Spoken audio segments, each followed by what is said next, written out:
Hello বন্ধুরা, আপনাদের সকলকে আমার নতুন ভিডিওতে স্বাগতম। আজকে ভিডিওতে আমরা কথা বলবো সেলাইস ব্যাংকের অ্যাকাউন্ট যদি ফ্রিজ হয়ে যায় সেই ফ্রিজ অ্যাকাউন্টকে আনফ্রিজ করবেন কিভাবে। কারণ হয়তো আপনি আমার ভিডিও দেখে বা অন্য কারোর ভিডিও দেখে সেলাইস ব্যাংকে অ্যাকাউন্ট খুলেছেন, কিন্তু সেই অ্যাকাউন্ট ব্যবহার করতে করতে অ্যাকাউন্টটিকে ফ্রিজ করে দিয়েছে, যার ফলে আপনি হয়তো সেই অ্যাকাউন্টে টাকা নিতে পারছেন না কিংবা কাউকে পাঠাতে পারছেন না। এরকম যদি হয়ে থাকে তাহলে ভিডিওটি সম্পূর্ণ দেখুন, কারণ যারা এই সেলাইস ব্যাংক ইউজ করে তাদের প্রত্যেকেরই কখনো না কখনো এই সমস্যার সম্মুখীন হতে হয়। আপনিও যদি এই সমস্যার সম্মুখীন হয়ে থাকেন, তার জন্য আপনি সঠিক সলিউশন খুঁজে থাকেন, তাহলে ভিডিওটি সম্পূর্ণ দেখুন। তো বন্ধুরা, সেলাইস অ্যাকাউন্ট লগ ইন করার পরে ব্যাংকিং অপশানে ক্লিক করলে আমার ব্যাংকের অ্যাকাউন্ট ব্যালেন্স এবং ফিক্সড ডিপোজিট ব্যালেন্স প্লাস যত টাকা মনিয়াস ইনকাম আছে সব কিছু দেখাচ্ছে। কিন্তু আপনি যদি এখানে একটা জিনিস লক্ষ্য করেন তাহলে দেখতে পাবেন আমার ব্যাংক ব্যালেন্সের নিচে থাকা অপশানে রিসিভিং পেমেন্ট ডেসিবেল, মানে আমি কারো কাছ থেকে টাকা আমার এই ব্যাংক অ্যাকাউন্টে রিসিভ করতে পারবো না। এর জন্য আমার ব্যাংক অ্যাকাউন্ট কি সত্যি সত্যি ফ্রিজ হয়ে গিয়েছে, এই বিষয়ে কথা বলবো। ডিসেবল অপশনে ক্লিক করে পরবর্তী পেজে নিয়ে আসবে, যেখানে আমাকে দেখাবে why are incoming transaction disable on my account, মানে আমার অ্যাকাউন্টে ইনকামিং ট্রানজেকশন ডিসেবল হয়েছে কি কারণে। তার কিছু কারণ এখানে দেওয়া আছে। কিছু ক্ষেত্রের জন্য ফ্রড অ্যাক্টিভিটি হয়েছে, যে কারণে তারা আমার অ্যাকাউন্টকে ফ্রিজ করে দিয়েছে বা ইনকামিং ট্রানজেকশন ডিসেবল করে দিয়েছে। এটা হতে পারে বিভিন্ন অ্যাকাউন্ট থেকে একই দিনে একাধিকবার পেমেন্ট নেওয়ার জন্য, বারবার একই অ্যাকাউন্টে পেমেন্ট প্রদান করার জন্য, অথবা অন্য এমন কেউ আছে যে আপনার অ্যাকাউন্টটি লগ ইন করার চেষ্টা করছে, সে কারণে হতে পারে, বা আনলিগাল অ্যাক্টিভিটি ধরা পড়েছে তাদের সিস্টেমে, সেই কারণে তারা অ্যাকাউন্টটিকে ব্লক করে দিয়েছে। কিন্তু এখন কথা হলো এই অ্যাকাউন্টটি সেফ কি না, এবং আমার অ্যাকাউন্টে যে টাকা বা অ্যামাউন্ট আছে এই টাকাগুলো আমি পাবো কি না। ইওর সিকিউরিটি কাম ফার্স্ট, মানে আপনার সিকিউরিটি সবার প্রথমে। আমরা আপনার অ্যাকাউন্টে কিছু আনইউজুয়াল অ্যাক্টিভিটি পেয়েছি, যার কারণে আমরা আপনার অ্যাকাউন্টে পেমেন্ট আসাকে কিছু সময়ের জন্য বন্ধ রেখেছি, এবং এটি 100% সেফ আছে। আমাদের সিস্টেম অটোমেটিক্যালি ফ্রড ডেডিকেশন মডেলের উপরে কাজ করছে, সেখানে কোনো ফ্রড স্কিম ধরা পড়ার কারণে আমার অ্যাকাউন্টটি বন্ধ করে দিয়েছে।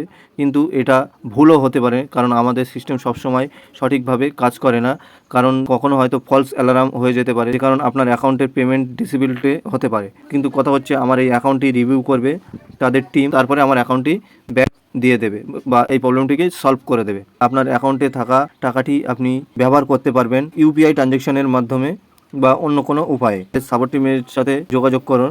আপনি যখন এদের সাপোর্ট টিমের সাথে কন্ট্যাক্ট করবে, তখন তারা আপনার কাছে কিছু কোশ্চেন করবে এবং কিছু ডকুমেন্টস ভেরিফিকেশন করবে পুনরায়।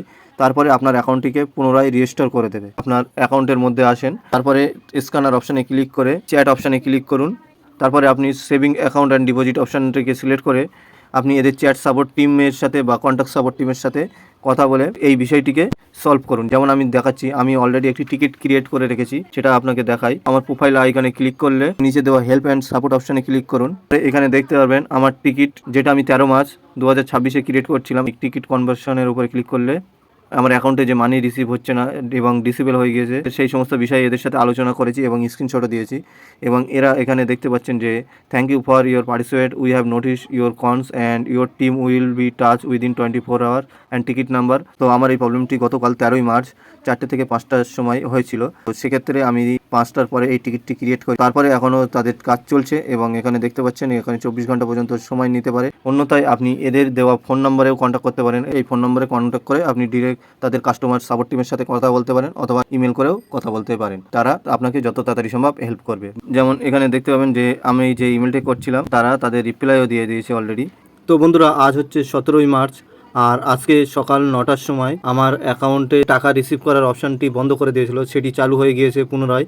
এটি ঠিক করার জন্য আমি সেলাইসের যত রকম সাপোর্ট পদ্ধতি আছে সবগুলো অবলম্বন করছিলাম। যেমন ফোন কল করে তাদের কাছে রিকোয়েস্ট করছিলাম, দ্বিতীয়ত চ্যাট করে তাদের কাছে রিকোয়েস্ট করছিলাম, এবং ইমেলে কন্ট্যাক্ট করেছিলাম। সাথে আমি তাদের যে টুইটারে অ্যাকাউন্ট আছে সেই অ্যাকাউন্টে ডিরেক্ট মেসেজ করেছিলাম, এবং তারা সেখান থেকে রিপ্লাই দেওয়ার পরে আমার অ্যাকাউন্টটিকে এখন বর্তমানে আবার ফের ক্রেডিট আনফ্রিজ করে দিয়েছে, মানে ফের আবার আমি অন্য কারোর কাছ থেকে টাকা রিসিভ করতে পারবো আমার অ্যাকাউন্টে, এবং আমি টাকা পাঠাতে পারবো। তারা আমার এই অ্যাকাউন্ট আনফ্রিজ করবার জন্য প্যান কার্ড, আধার কার্ড সম্পর্কে জানলো, আমি কিভাবে ইনকাম করি, কোত্থেকে টাকা আসে সে বিষয়েও জানলো। তারপরে আমার একটি সেলফি ফটো দিয়ে আমি তাদের সাথে শেয়ার করার পরে তারা আমার অ্যাকাউন্টটিকে রিভিউ করলো, তারপরে আমার অ্যাকাউন্টটিকে ব্যাক দিয়ে দিল। যেমন কি আপনি ইমেলও দেখতে পাবেন আমার অ্যাকাউন্টটিকে আনফ্রিজ করে দিয়েছে এবং আমি পুনরায় ব্যবহার করতে পারছি। সুতরাং আপনারও যদি অ্যাকাউন্ট ফ্রিজ হয়ে থাকে তাহলে অবশ্যই আপনি তাদের phone call, chat support, email এবং টুইটার হ্যান্ডেলের মাধ্যমে তাদের সাথে কন্ট্যাক্ট করতে পারেন। তারা আপনার অ্যাকাউন্ট যত তাড়াতাড়ি সম্ভব আনফ্রিজ করে দেবে। আশা করি আপনার এই ভিডিওটি ভালো লেগেছে। যদি ভিডিওটি ভালো লেগে থাকে তাহলে অবশ্যই ভিডিওটি লাইক করে দিন অ্যান্ড চ্যানেলটি সাবস্ক্রাইব করে আমাদের সাথে জুড়ে থাকুন। আর এরকম ধরনের আরও নতুন নতুন ভিডিও পেতে প্রতিনিয়ত আমার চ্যানেলটিকে ভিজিট করে ভিডিও দেখুন।